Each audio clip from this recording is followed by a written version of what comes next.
Goldfinger burst onto cinema screens in 1964, with Sean Connery sealing himself as the definitive James Bond. Audiences were wowed by many aspects that would become key ingredients in the series, none more so than the car.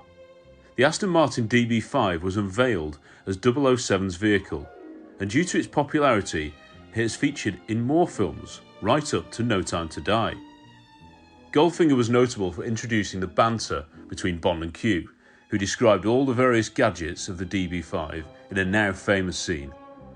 I had the opportunity to visit an original Aston Martin DB5, and believe me, it was even more impressive in person.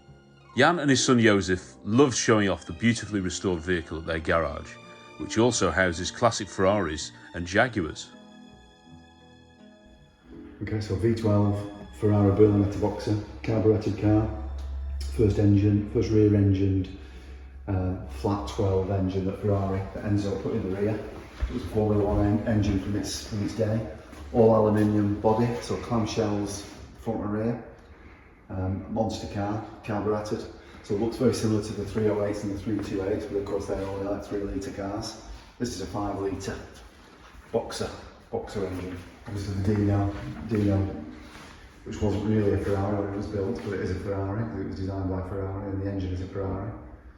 And that's a 2.5 litre rear engined throwaway car, really. I mean, they built one to throw them away. Yeah, we got one theatre. I mean, we saw them being built the other day, didn't we? Mm. And they just didn't rust, all Russian metal, rubbish metal, and didn't rust proof anything, did they? So they used to rust from the inside outwards. Right. Just like the Jaguar type, actually. They said they left the shower. They used to leave the showers outside, didn't they? Yeah. So we did the showroom. It started to rust before they Unbelievable. It's nicer to drive, more comfortable, everything about it, but it's just not a DB5.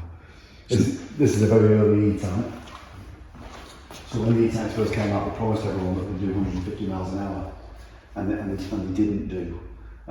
So they recalled all the very early E-Types, and they got a grinder, and they cut holes in the bonnet with a grinder, as you can see. Oh yeah. And then they got these louvers were off the workmen's lockers where they used to keep the sandwich boxes and their overalls and the coats. So they cut the louvers off the workmen's lockers and they welded them in. So this tells you this is a very, very early car. Later E-Types, they had them moulded into the front bonnet. This also has got a flat floor, so very difficult to get into. But once you're in it, you can drive it. You're all right, but very difficult to get into. And again, the later models, they said, "Oh, what we'll do, we'll cut the floor out, and we'll put a tray in, so it's not a flat floor anymore." There's a bit of a dip. So how on earth did you get hold of this one then? The DB5? Well, we used to have lots of other cars in there. I actually part X 7 cars to buy that with 100 grand cash as well. Right. So we had a Testarossa and an ACSC Fury, a Mercedes Pagoda. We had the Fast and Furious Escort, didn't we? That we rebuilt. So we sold basically 7 cars to buy that, because that is probably £1 million car now. And there are not many left of them. I can't remember. I do know the stats, but I can't remember them.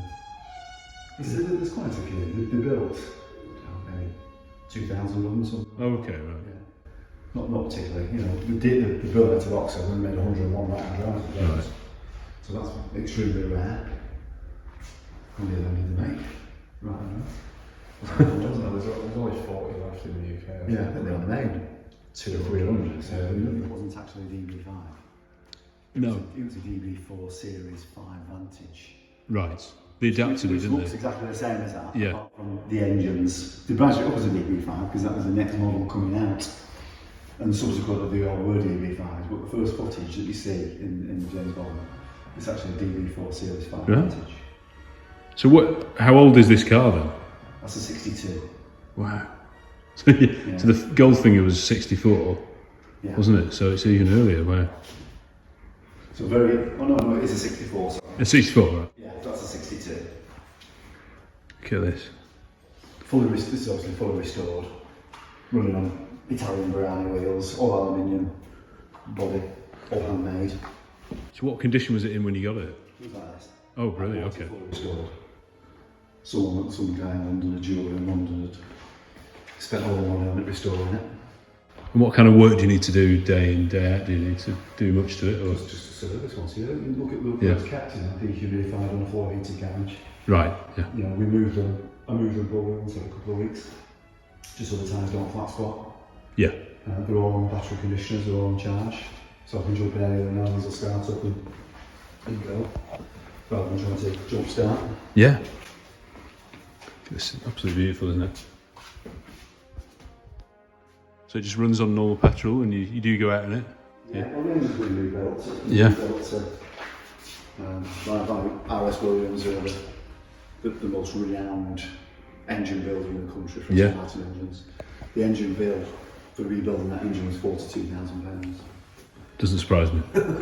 just for an engine. Not many people can do it though, can they, I suppose? Yeah. The retrim, the Connolly leather, that was 25,000 to retrim that. Absolutely brilliant. Open it up. Wednesday with this DB6, it's gearbox and everything's getting rebuilt on it. Okay, And, right. Everything's wrong sizes and everything, so you can imagine it's Yeah. all hand built. Has to be done properly. Changed, yeah. That's gorgeous interior, isn't it?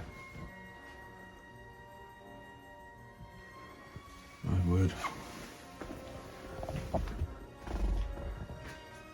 So with things like the radio, is it like an adapted to make it look like the original, or is it the actual? No, it might be an original period radio. It might have been, it might have had its gunnels taken out of it, and probably got Bluetooth in it.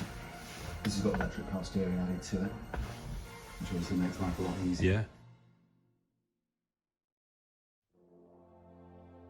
Have you been in it much with people in the back? No, no one in the back. With the engine. Yeah. Yeah.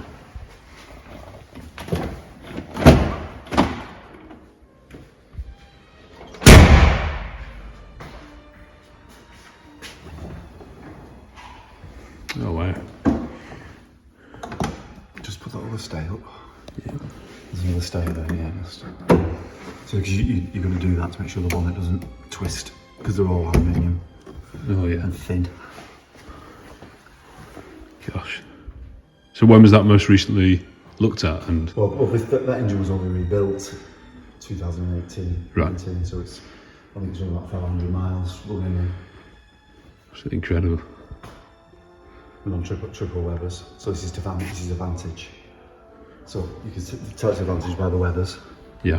The DB4 Series 5 Vantage had twin SUs. The DB5 then came out with triple SUs. The DB6 we have has been worked on, and it's got triple SUs, but the weathers are the more powerful carburettor. Incredible. There we go, I'm just gonna try this exercise if I can get the door open. I don't want to even put my finger on it. I'll clean it afterwards.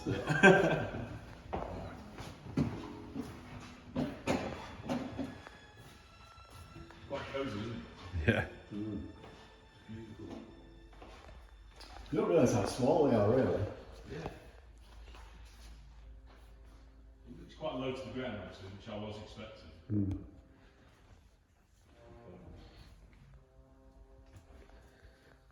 Look at this. All the original interior, I gather. Yeah, everything's been refurbed, all the gauges have been Yeah. refurbed. So this here, is this the throttle? No, that's to open the bonnet. Oh, right, okay, right. No, it's just normal, you've got your brake, clutch and throttle on the floor.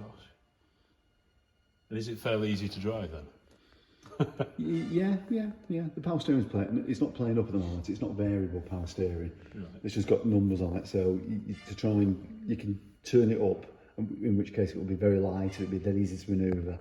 But I'm not quite sussed out where to turn it to once I'm on the road. Yeah.